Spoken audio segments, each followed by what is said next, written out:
Let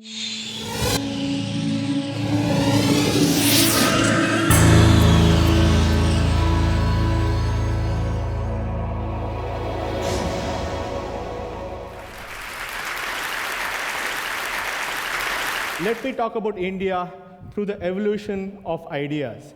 Now, I believe this is an interesting way of looking at it because in every society, especially an open democratic society, it's only when ideas take root that things change. It's only ideas lead to ideology, lead to policies that lead to actions. In 1930, this country went through a Great Depression, which led to all the ideas of the state and social security and all the other things that happened in Roosevelt's time. But in the 1980s, we had the Reagan Revolution, which led to deregulation. And today, after the global economic crisis, we have a whole new set of rules about how the state should intervene. So ideas change states. And I looked at India and said, really, there are 4 kinds of ideas which really make an impact on India. The first, to my mind, is what I call as the ideas that have arrived. These ideas have brought together something which has made India happen the way it is today. The second set of ideas I call as ideas in progress. Those are ideas which have been accepted but not implemented yet. The third set of ideas are what I call as ideas that we argue about. Those are the ideas where we have a fight, an ideological battle about how to do things. And the fourth thing, which I believe is most important, is the ideas that we need to anticipate. Because when you're a developing country in the world where you can see the problems that other countries are having, you can actually anticipate what they did and do things very differently. Now, in India's case, I believe there are 6 ideas which are responsible for where it has come today. The first is really the notion of people. In the 60s and 70s, we thought of people as a burden. We thought of people as a liability. Today, we talk of people as an asset. We talk of people as human capital. And I believe this change in the mindset of looking at people from something as a burden to human capital has been one of the fundamental changes in the Indian mindset. And this change in thing of human capital is linked to the fact that India is going through a demographic dividend. As healthcare improves, as infant mortality goes down, fertility rates start dropping, and India is experiencing that. And India is going to have a lot of young people with a demographic dividend for the next 30 years. And what is unique about this demographic dividend is that India will be the only country in the world to have this demographic dividend. In other words, it will be the only young country in an aging world. And this is very important.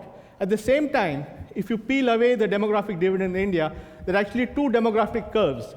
One is in the south and the west of India, which is already going to be fully expensed by 2015, because in that part of the country, the fertility rate is almost equal to that of a West European country. And then there's the whole northern India, which is going to be the bulk of the future demographic dividend. But a demographic dividend is only as good as the investment in your human capital. Only if the people have education, they have good health, they have infrastructure, they have roads to go to work, they have lights to study at night, only in those cases can you really get the benefit of a demographic dividend. In other words, if you don't really invest in your human capital, the same demographic dividend can be a demographic disaster. And therefore, India is at that critical point where either it can leverage its demographic dividend or it can lead to a demographic disaster. The second thing in India has been the change in the role of entrepreneurs. When India got independence, entrepreneurs were seen as a bad lot, as people who would exploit. But today, after 60 years, because of the rise of entrepreneurship, entrepreneurs have become role models, and they are contributing hugely to the society. And this change has contributed to the vitality and the whole economy. The third big thing I believe that has changed in India is our attitude towards the English language. English language was seen as a language of the imperialists. But today, with globalization, with outsourcing, English has become a language of aspiration. And this has made something that everybody wants to learn. And the fact that we have English is now becoming a huge strategic asset. The next thing is technology. 40 years back, computers were seen as something which was forbidding, something which is intimidating, something that reduced jobs. Today, we are in a country which sells 8 million mobile phones a month, of which 90% of those mobile phones are prepaid phones because people don't have a credit history, and 40% of those prepaid phones are recharged at less than 20 cents at each recharge.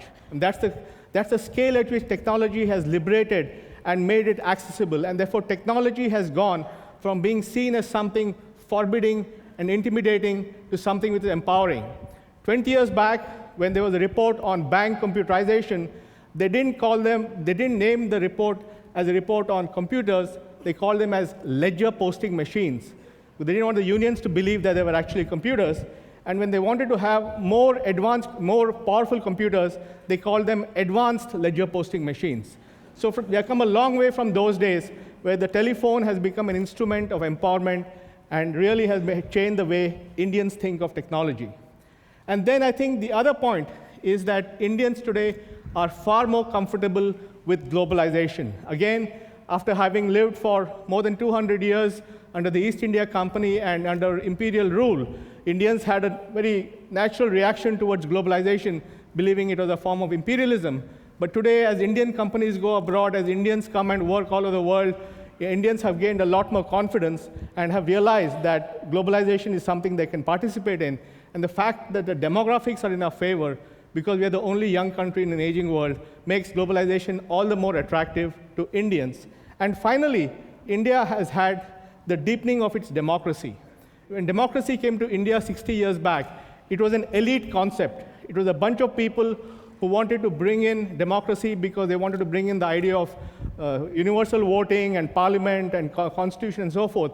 But today, democracy has become a bottom-up process where everybody has realized the benefits of having a voice, the benefits of being in an open society, and therefore democracy has become embedded.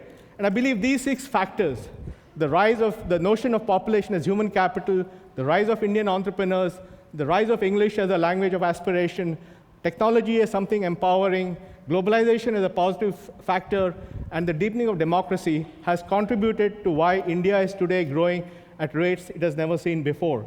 But having said that, then we come to what I call as the ideas in progress. Those are the ideas where there is no argument in our society, but we're not able to implement those things. And really, there are 4 things here. One is the question of education. For some reason, whatever reason, lack of money, lack of priorities, because of our religion having an oral culture, primary education was never given the focus it required. But now I believe it's reached a point where it has become very important. Unfortunately, the government schools don't function, so children are going to private schools. Today, even in the slums of India, more than 50% of urban kids are going into private schools. So there is a big challenge in getting the schools to work. But having said that, there's an enormous desire among everybody, including the poor, to educate the children. So I believe primary education is an idea which has arrived but not yet implemented. Similarly, infrastructure.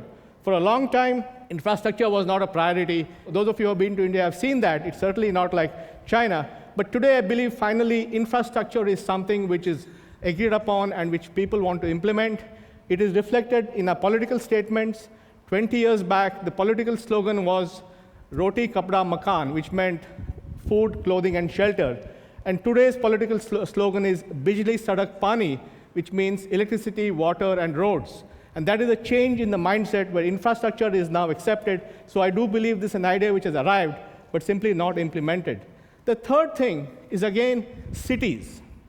Because Gandhi believed in villages, and because the British ruled from the cities, and therefore Nehru thought of New Delhi as an un-Indian city, for a long time we have neglected our cities. And that is reflected in the kinds of situations that you see. But today, finally, after economic reforms and economic growth, I think the notion that cities are engines of economic growth, cities are engines of creativity, cities are engines of innovation, have finally been accepted. And I think now you're seeing the move towards improving our cities. Again, an idea which has arrived, but not yet implemented. And the final thing is the notion of India as a single market. Because when you didn't think of India as a market, you didn't really bother about a single market because it didn't really matter. And therefore, you had a situation where every state had its own market for products, every province had its own market for agriculture, and increasingly now the policies of taxation and infrastructure and all that are moving towards creating India as a single market. So there's a form of internal globalization which is happening, which is as important as external globalization. And these 4 factors, I believe, the ones of primary education, infrastructure, urbanization, and single market, in my view, are ideas in India which have been accepted but not implemented. And then we have what I believe are the ideas in conflict. the ideas that we argue about. And these are the arguments we have which cause gridlock. And what are those ideas? One is, I think, our ideological issues.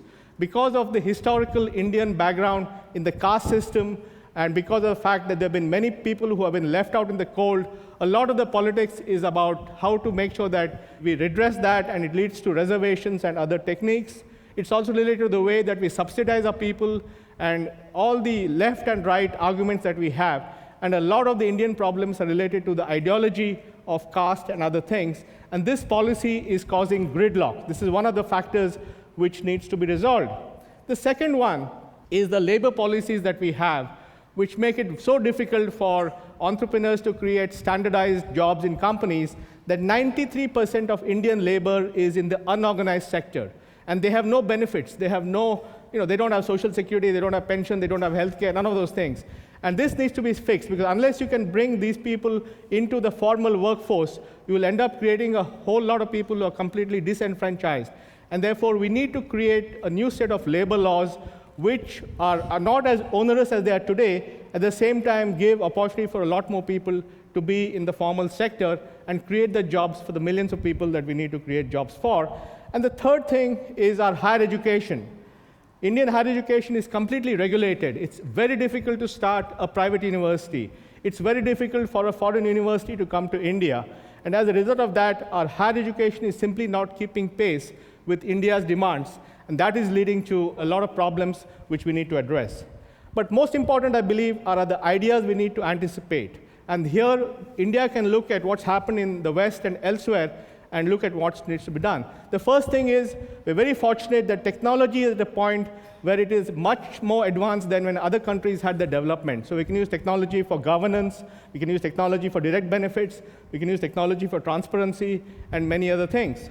The second thing is the health issue. India has the equally horrific problems of the highest state of cardiac issues, the highest state of diabetes, the highest state of obesity. So there's no point in replacing a set of poor country diseases with a set of rich country diseases, and therefore we have to rethink the whole way we look at health, and we really need to put in place a strategy so that we don't go to the other extreme of health. Similarly, today in the West, you're seeing the problem of entitlement, the cost of social security, the cost of Medicare, the cost of Medicaid, and therefore when you're a young country, again, you have a chance to put in place a modern pension system so that you don't create entitlement problems as you grow old. And then again, India does not have the luxury of making its environment dirty, because it has to marry environment and development. Just to give an idea, if the world has to stabilize at something like 20 gigatons per year on a population of 9 billion, our average carbon emission will have to be about 2 tons per year. India is already at 2 tons per year, but if India grows at something like 8%, income per year per person will go to 16 times at 2050. So we're saying income growing at 16 times and no growth in carbon, and therefore we have to fundamentally rethink the way we look at the environment, the way we look at energy, the way we create whole new paradigms of development. Now, why does this matter to you? Why does what's happening 10,000 miles away matter to all of you? Number one, this matters because this represents more than 1 billion people. 1 billion people, 1/6 of the world population. It matters because this is a democracy, and it's important to prove that growth and democracy are not incompatible, that you can have democracy, that you can have an open society, and you can have growth. It's important because if you solve these problems, you can solve the problems of poverty in the world. It's important because you needed to solve the world's environment problem. If we're really going to come to a point where we want to put a cap on our carbon emission, we want to really lower the use of energy, it has to be solved in countries like India. If you look at the development in the West over 200 years, the average growth may have been about 2%. Here we're talking about countries growing at 8 to 9%, and that makes a huge difference. When India was growing at about 3.5%, and the population was growing at 2%, its per capita income was doubling every 45 years. When the economic growth goes to 8% and population growth drops to 1.5%, then per capita income is doubling every 9 years. In other words, you're certainly fast-forwarding this whole process of 1 billion people going to prosperity, and you must have a clear strategy which is important for India and important for the world. And that's why I think all of you should be equally concerned with it as I am. Thank you very much.